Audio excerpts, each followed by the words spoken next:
রাস্তায় ঘুরি, তোরা গিয়ে আতানো ডুবস কীর্তি, তোরাও রাস্তায় রাস্তায় ঘুরবি।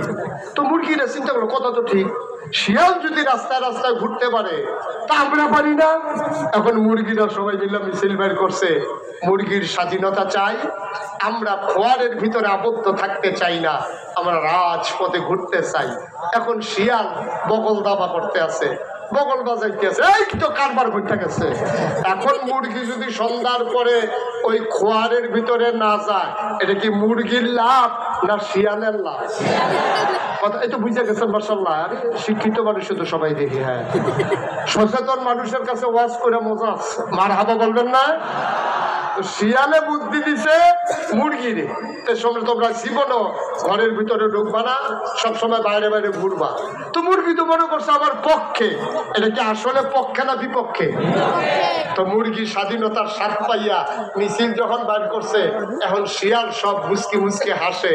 এখন আর আতাল ভাঙ্গা, তালা ভাঙ্গা, ফিডা খাইয়া তারপরে মুরগি ধরা লাগবে না। মুরগি তো ইয়ে ডাকতে আসেন আমারই ধরে।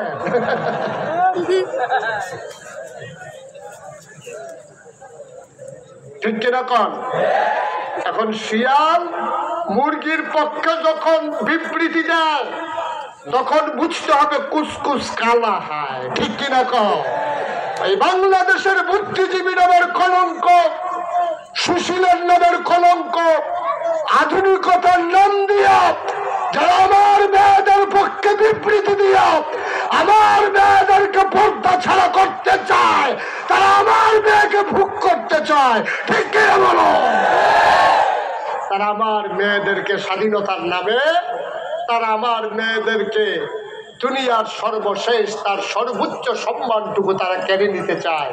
শিয়াল যেমন মুরগি ধরে ধরে খেতে চায়, আমার দেশের বুদ্ধিজীবী নামের যারা কলঙ্ক, তারা ওই মেয়েদেরকে ঘর থেকে বের করে তাদের ভোগের সামগ্রী বানাতে চায়। ঠিক কিনা বলো? তো রেজাল্ট তো পেয়ে গেছে।